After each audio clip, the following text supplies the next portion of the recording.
In 1967, war broke out between Israel and Egypt.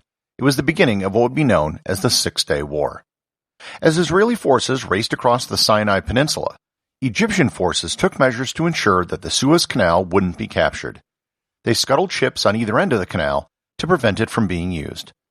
Unfortunately, there were still ships in the canal that got stuck for a very long time. Learn more about the Yellow Fleet and the crews that sailed to nowhere on this episode of Everything Everywhere Daily.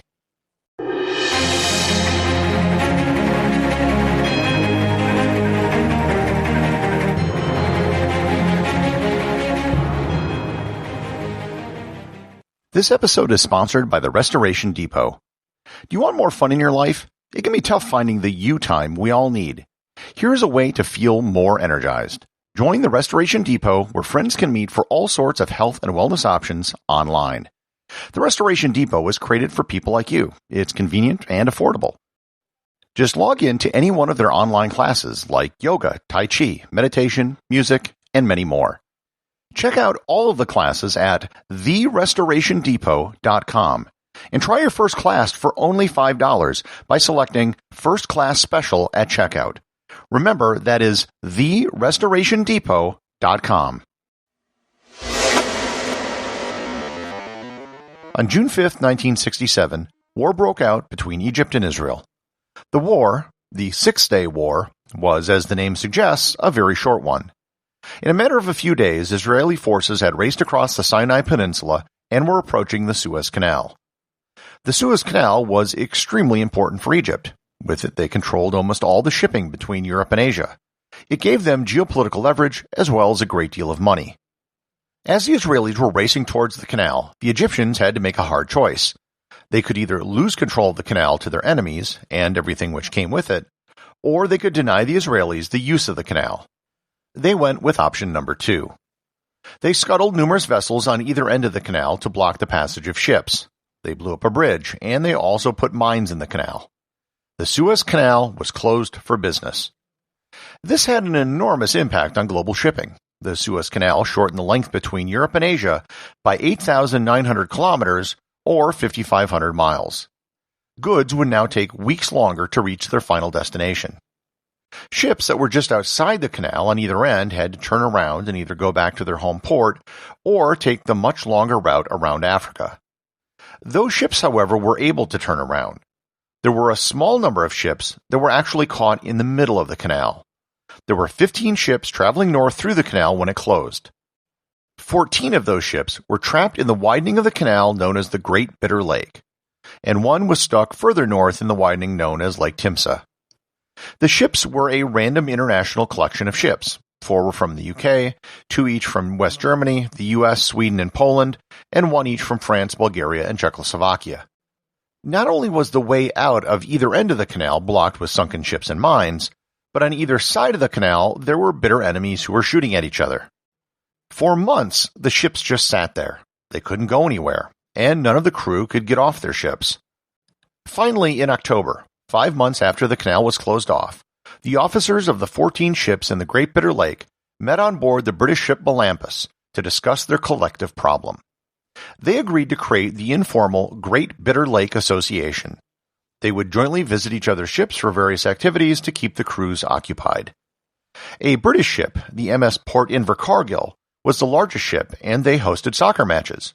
Church services were held on the West German ship, the Bulgarian ship had movie nights, and the Swedish ship had a pool. The next year, 1968, the ships held their own version of the Olympics at the same time as the Mexico City Games. The Bitter Lake Olympic Games were held between the various ships.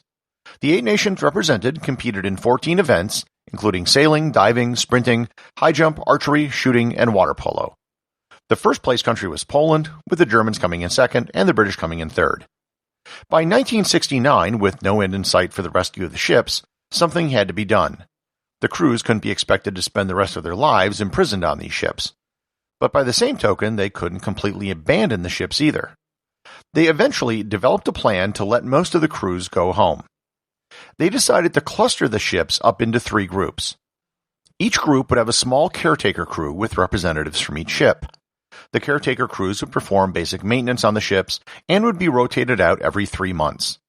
In between their 3-month tours, the crews could go home. Given the high temperatures of the region, most of the crew on the ships only had to work for 6 hours a day.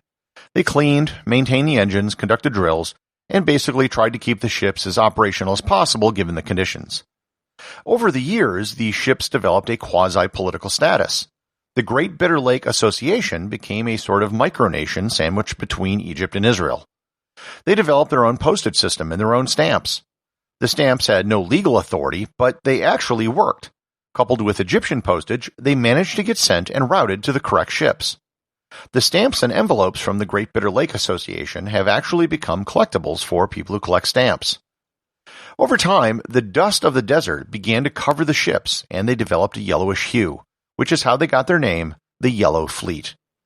Eventually, all wars come to an end. In 1975, the Suez Canal opened again, and the ships were all free to leave.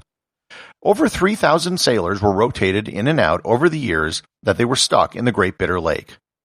The British ended up writing off the total value of all 4 of the ships. The Swedish ship was purchased by a Norwegian company. One of the American ships was accidentally struck by an Israeli rocket in 1973. The 2 West German ships were the only ones of the 15 who were able to sail out of the canal on their own power. When they sailed into Hamburg, they were greeted by a crowd of over 30,000 people. When the German SS Münsterland finally arrived, it had completed its voyage that had lasted 8 years, 3 months, and 5 days. The associate producer of Everything Everywhere Daily is Thor Thompson. If you'd like to support the show, please donate over at patreon.com. There is content only available to supporters, merchandise, and even opportunities for a show producer credit. If you know someone you think would enjoy the show, please share it with them. Also remember, if you leave a 5-star review, I'll read your review on the show.